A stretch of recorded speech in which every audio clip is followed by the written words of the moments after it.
Everybody, me again. I told you. Careful what you ask for.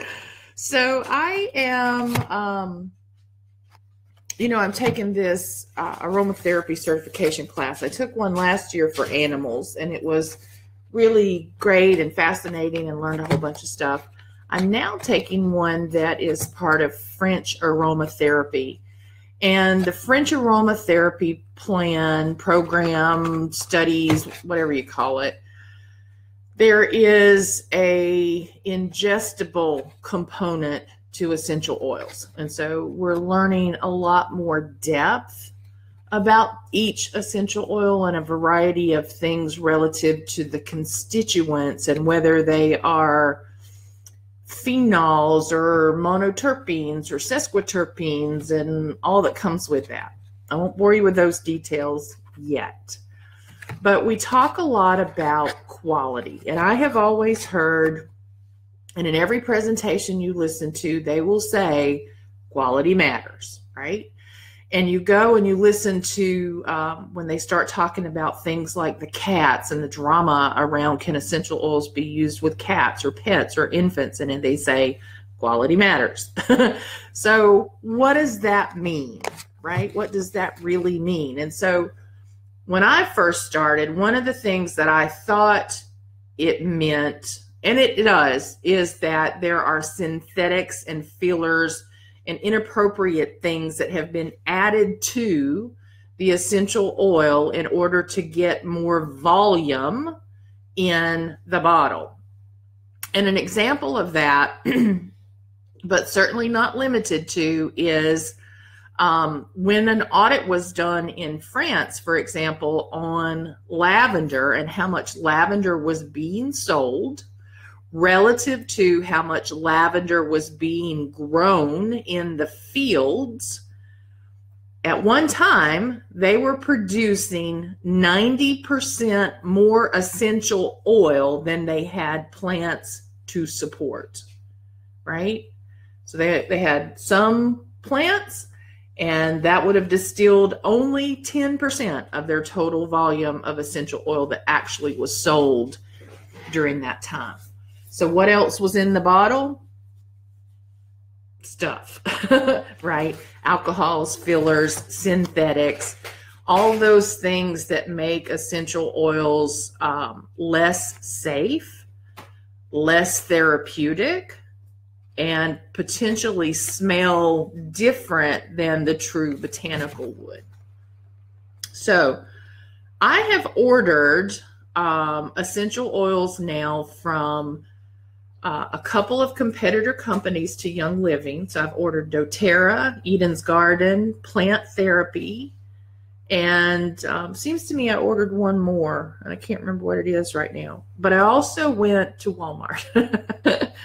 And so my oils that I've ordered, I just ordered them last week, and they haven't come yet. And I'm going to try to do a test with the same 3 oils from all of the companies, and I'm looking for lemon, lavender, and peppermint primarily. That's what I've ordered from all the companies, except when I went to Walmart today, they had a Better Homes and Gardens version, but they did not have lavender. They were actually sold out of the lavender. So I'll check back and see that. But I want to show you a couple of things as I go into this conversation. Oh, shoot, now that it says that, I thought I could share my screen from here, and clearly I can't, so I'll post the pictures after. I took a picture of one brand of essential oil that was on the shelves at Walmart, and it's from their Mainstay line. And, oh, now I got to get back to my pictures. So they had a kit that you could buy that had lemon, lavender, peppermint in it, and sweet orange for under $13. So 4 oils for under $13. That translates to about $3 and some change per bottle. So y'all, that's pretty cheap. I didn't buy it because it's not going to pass my test straight out of the gate, because when you look at the back of the box and you read the label, it said they are all blended with coconut oil. So in that bottle may be what began as lavender. It could easily be something else. It could be lavandin. It could be synthetic lavender. But the fact that it's already blended with a carrier oil means that it is diluted. And I would never, perhaps even without using the whole bottle or more, wouldn't be able to achieve the same therapeutic benefit as a complete drop of Young Living's essential oils. Okay, so it's diluted before you get started, right? So if you're really looking for true therapeutic benefit, you're not going to find it there.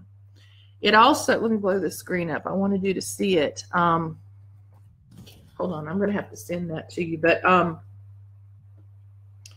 there was also a bottle of rose oil, and it says that it cannot be used topically, for aromatic purposes only. Well, rose oil, y'all, is one of the most gentle and the highest frequency oils that there is. So if we're talking about frequency, and again, we're going to do this in a webinar where we can dig deep on that topic, but if we're talking about raising frequency, rose is one of the ones that does that the best. And it's also one that often goes into ointments. Think there's a rose ointment from Young Living. It's in the Animal Sense ointment. There are a lot of places that it shows up in skincare products, especially in the Young Living lines of skincare. But rose is also at risk of environmental, ecological damage kind of thing. So the harvesting of that needs to be done extremely carefully, extremely professionally, and all that comes with that. But the fact that you're looking at a bottle for $4.97 that says it can't be applied to the skin should be your first concern, right? Because ideally, that's what it's used for. And the same is true of lavender from that same brand. I've read the bottle of lavender. In fact, I had one somewhere that I bought years ago to show. It says skin irritant. Well, we know that lavender is one of the most healing oils available, right? That it helps heal the skin. And so if we can't put it on the skin, then what else is in that bottle? What else did they put in that bottle that then made it not its authentic self and what its real purpose in the world is all about? And so that takes you into it's just fragrance. It's probably synthetic fragrance in that category, right? So I bought these Better Homes and Garden versions of lemon, peppermint, and frankincense too, and I'm going to start them in my test. I'm not going to open them. I'm not going to open the bottles because they're going to go in the freezer first, because a pure, authentic essential oil generally would not freeze. The things that would freeze would be the other chemicals, or water, or alcohol wouldn't freeze, but some of the other things that they have added in might, and that will help begin the process of knowing whether what we think is in the bottle is authentic or not, right? It's part of the first steps of the process. But I'll also read to you here.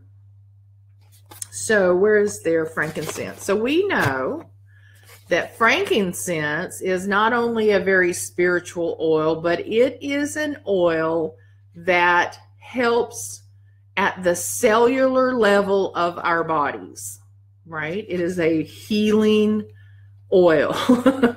And this oil says may be a skin irritant, not intended for topical or internal use. Now, Young Living has our Vitality line, and there is a Vitality frankincense, there is a Vitality lemon, there is a Vitality peppermint, among many other Vitality oils that have been approved by the FDA for consumption, for ingestion, for dietary use, right?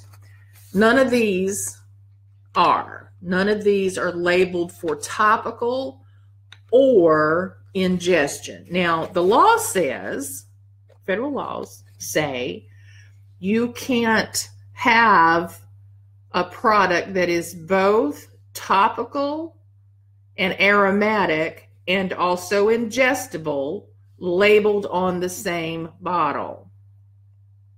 So that's why a few years ago, Young Living went down the path of separating out the oils and having their Vitality line created and approved as safe to ingest. And so that's that Vitality line. So whenever you hear us talking about oils to ingest, I try to say it every time, but I'm not always great at remembering, but it is always the Vitality line that we're recommending. Remember, though, that what's in those two bottles, there is no variance. There's no variance in the oil itself. It is the labeling requirements from the FDA, all right?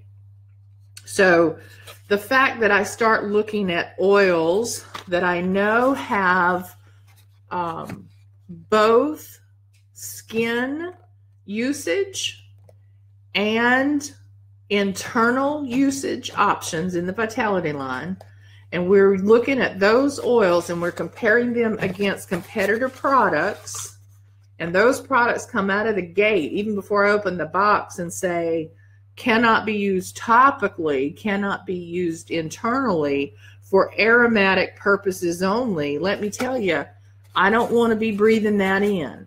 And I certainly don't want infants and my pets to be breathing that in. Remember, they are more sensitive to this sort of thing than you and I are. Okay? So I'm going to be doing a test. It starts with freezing them, and then we're going to make a blend out of all of them, right? So each vendor, lemon, lavender, and peppermint, will be created into a blend, and we're going to compare smells. We're going to do the paper drop test and see if we start seeing any colorant issues or how fast they evaporate and all that kind of stuff. So that's going to take me a little while, but I just wanted to set the stage of what I'm up to. And I'm going to turn this video off and move to part 2, because I want to talk to you about the next level of quality that has nothing to do with synthetics and fillers. So stay tuned for that.